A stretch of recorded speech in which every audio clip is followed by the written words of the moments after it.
ঈশ্বরদীতে আয়োজিত এক বিশেষ মতবিনিময় সভায় বিএনপির কেন্দ্রীয় নেতা ও সাবেক এমপি বীর মুক্তিযোদ্ধা সিরাজুল ইসলাম সরদার বলেছেন, সাম্রাজ্যবাদের গর্ভে জন্ম নেওয়া উগ্র জাতীয়তাবাদ প্রতিটি ভাষাভাষীর মধ্যে বৈষম্য সৃষ্টি করে। তাই উগ্র জাতীয়তাবাদ পরিহার করে বাংলাদেশি জাতীয়তাবাদের ভিত্তিতে রাজনীতি করা উচিত। গতকাল সন্ধ্যায় পাকশী গোলঘরে ৭ ইউনিয়ন বিএনপির শীর্ষ নেতাদের সমন্বয়ে আয়োজিত সভায় প্রধান অতিথির বক্তব্যে তিনি এসব কথা বলেন। সাবেক ইউপি চেয়ারম্যান ও বিএনপি নেতা আব্দুল মান্নানের সভাপতিত্বে এবং উপজেলা বিএনপির সাবেক সাংগঠনিক সম্পাদক হুমায়ুন কবির দুলালের সঞ্চালনায় সভায় বিএনপির প্রবীণ নেতা আবু তালেব ফকির, মানিক মণ্ডল, ফজলুর রহমান মাস্টার, দুলাল মণ্ডল, মোহাম্মদ আলী কাজল সহ বিভিন্ন পর্যায়ের নেতৃবৃন্দ বক্তব্য দেন। সভায় আগামী ৩০ মে শহীদ প্রেসিডেন্ট জিয়াউর রহমানের মৃত্যুবার্ষিকী উপলক্ষে নানা কর্মসূচি পালনের সিদ্ধান্ত গৃহীত হয়।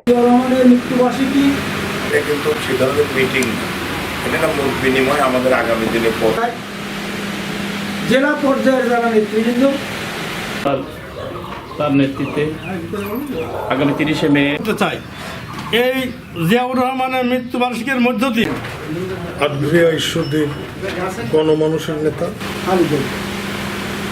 এরকম একটা আলোচনা আমরা পেয়েছিলাম। যেহেতু শহীদ রাষ্ট্র জিয়াউর রহমান বিএনপির প্রতিষ্ঠাতা, আমরা সভাপতি হিসাবে আওয়ামী লীগ আমাদের এখানে তথা পাবনা জেলা ঈশ্বরদী থানার দলের এখন চেয়ারপারসন এবং আপনাদের সাথেও আমি আছি। যা বলবে আমরা সেই কাজ অবস্থান থেকে মদিনা ৩১ দফা, শহীদ জিয়ার ১৯ দফা এবং বাংলাদেশি জাতীয়তাবাদ। এটা হচ্ছে মহানবী রাসূলের করে যেমন মদিনা সনদ, মদিনাবাসীদের, ঠিক বাংলাদেশটা বাংলাদেশিদের। এখানে বাঙালি থাকতে পারে, এখানে সবাই থাকতে পারে, অন্যান্য ভাষাভাষীর লোক থাকতে পারে, বর্ণবাদের লোক থাকতে পারে, কিন্তু আমরা জাতীয় সত্তার ক্ষেত্রে পরিচয় একটা, সেটা হচ্ছে উই আর অলসো বাংলাদেশি।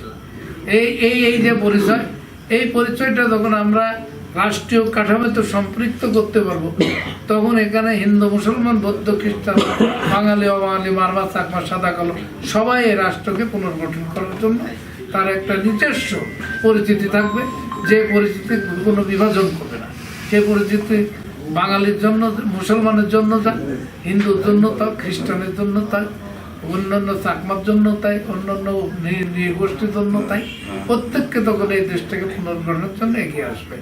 আমার কথা হলো যে বাংলাদেশি জাতীয়তাবাদ ভিত্তিক শহীদ রাষ্ট্রপতি জিয়াউর রহমান যে জাতীয়তাবাদের প্রবর্তন করেছেন, এটা একটা মতবাদ।